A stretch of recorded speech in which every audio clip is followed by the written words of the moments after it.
Hi viewers, welcome to south Indian recipe. இன்றைக்கி பார்த்தீங்கன்னா இந்த பழங்களை வச்சு நம்ம ஃப்ரூட் சாலட் தான் பண்ண போகிறோம். இது கஸ்டர்ட் பவுடர். இந்த பவுடரை நம்ம நல்லா கரைச்சி பாலில் ஊற்றி நல்லா காய்ச்சி எடுத்துக்கலாம். இப்போ இந்த பழங்களை நம்ம சின்ன சின்ன பீஸாக கட் பண்ணி எடுத்துக்கலாம். கஸ்டர்ட் பொடியை நான் பாலில் நல்லா காய்ச்சி ஆற வச்சு எடுத்துருக்கேங்க. நான் இதில் 1 டேபிள் ஸ்பூன் அளவு சீனி சேர்த்து தான் காய்ச்சேன். இப்போ பார்த்திங்கன்னா நான் எல்லா பழங்களையும் கட் பண்ணி எடுத்து வச்சுட்டேன். இப்போ இதை நம்ம சேர்த்துக்கலாம். பார்த்திங்கன்னா இது பப்பாளி பழம், இதை நம்ம இதில் சேர்த்துக்கலாம்.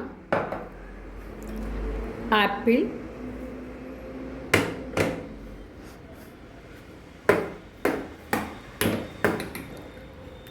சப்போட்டா,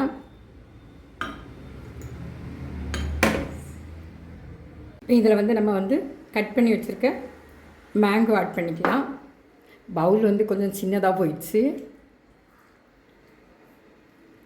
இது banana,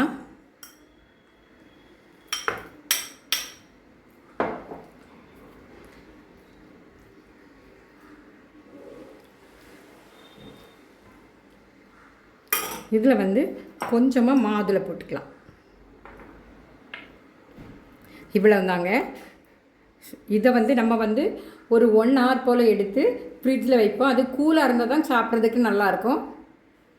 fruit custard salad ready ஆயிடுச்சு. நம்ம பழங்கள் இப்படி அதிகமாக இருக்க நேரத்தில் இந்த கஸ்டர்ட் பவுடர், மில்க்கு, அப்புறம் கொஞ்சமாக சீனி சேர்த்தா போதும். இதில் ஏற்கனவே இனிப்பு இருக்கும். ரொம்ப டேஸ்ட்டாக இருக்கும். பிள்ளைகள் இதை விரும்பி சாப்பிடுவாங்க.